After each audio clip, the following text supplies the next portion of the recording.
Are we live? I think we're live. Well, hello, house guests, and welcome to your second. Oh my god. Take two. Welcome to your second Scared and Spared card ceremony of Whodunnit Around the World. I am your host, Gavin, or Giles, whatever you'd like to call me. Now, the killers would like to first start off tonight by rewarding the person who impressed them the most with their case. And that person is. Drumroll, drumroll, drumroll. Thank you, Becky. It's SA. Congratulations.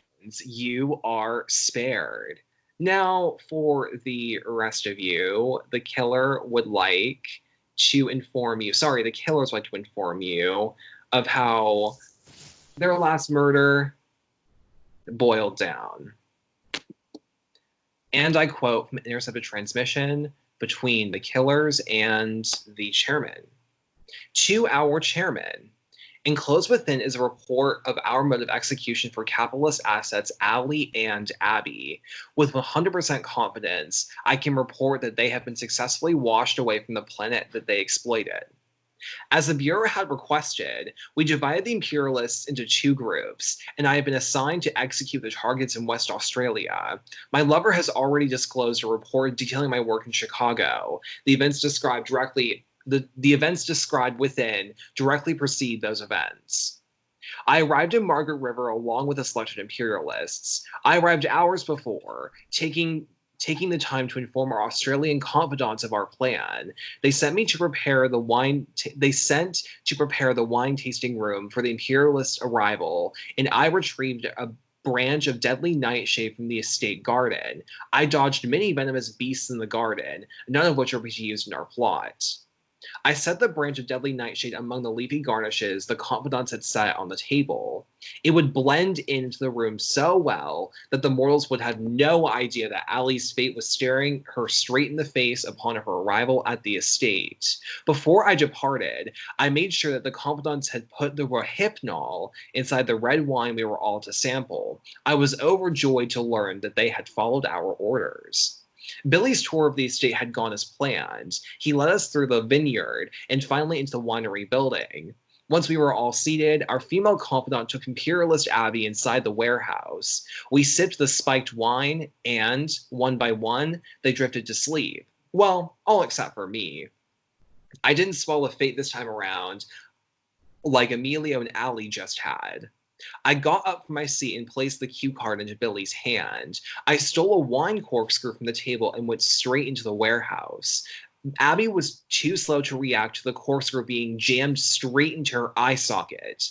Blood spilled onto the floor. Our confidant retrieved the ladder I asked her to acquire and propped it up against an empty wine fermentation tank. With Abby's dying body, I hauled her up the ladder and dumped her body inside. I stared from above, watching the blood and life force drain away from Abby's face. Once she was gone, I went to the valve next to the fermentation tank to collect the most appetizing of all red wines, lukewarm blood. I collected enough of it inside a wine glass to the tasting room and set off to Ali's unconscious body. I plucked some nightshade berries and squeezed their juices inside of the bloody wine glass. 20 berries was plenty enough to end Ali's life once and for all. I poured the contents of the glass into her mouth, and I felt her pulse slowly fade into the night the sunset had stolen.